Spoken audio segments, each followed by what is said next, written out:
Tell me globally, like, what is the role of customs? You know, someone watching at home who doesn't know anything about customs, how would you, in very simple terms, explain what customs does?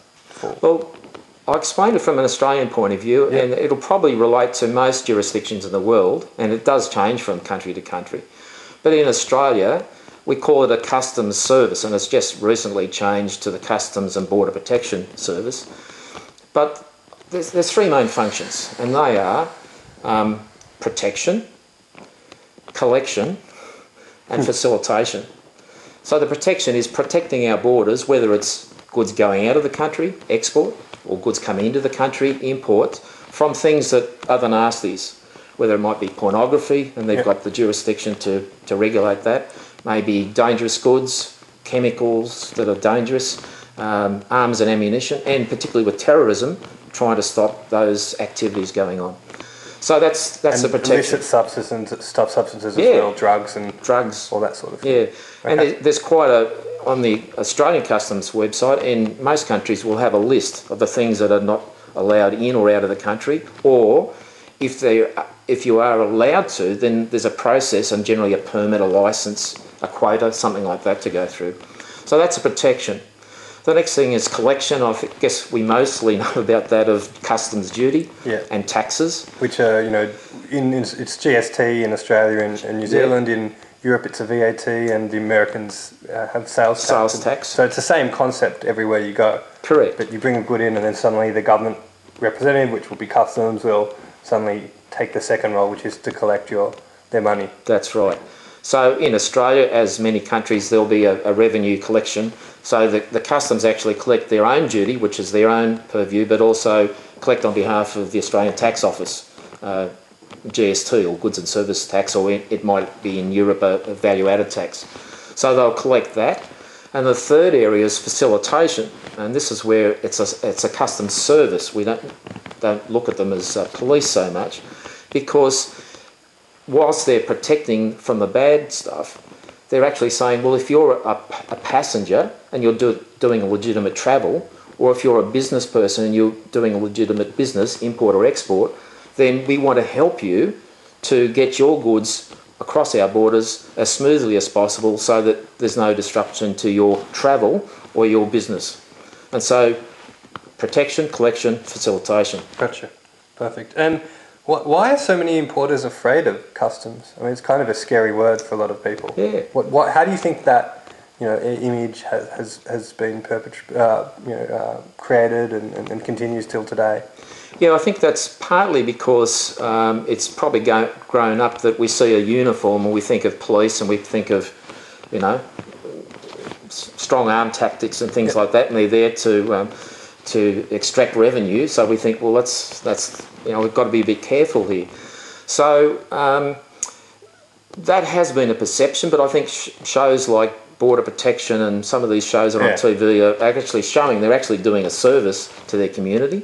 And so I think that view is changing somewhat, and particularly as I've explained, if people see them there to help, and that's what I suggest to people. They don't just think of them as a negative. As a negative. Look, because I say to people, well, talk to them. If you've got a problem, talk to them and talk to their management and see how they can help you to overcome your problems, because they are there to help, as long as you're doing the right thing. Exactly. So it's not a hard thing.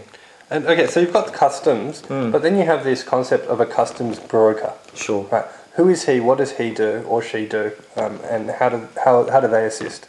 Okay. Well, a customs broker is generally a business outside of a government agency, and in Australia, there's two ways you can enter goods into Australia through customs. One is if you're the importer or you work for an importer, you can actually enter those goods, go through the paperwork, or these days it's online, go through the procedures and enter those goods on the importer's behalf because you are the importer. Yeah.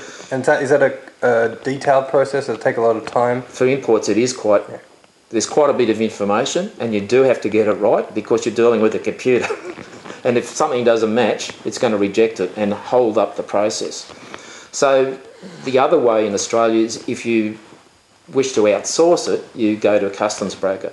And a customs broker Firstly, as an individual, and there's male and female customs brokers, as there is in customs offices themselves. And so an individual is licensed, and these days you have to do a number of years study, pass an exam, be a fit and proper person, and go through a number of hoops, and then you can become a licensed customs broker. Now, a business that operates as a brokerage, they have to have individual customs brokers to operate as a corporate entity.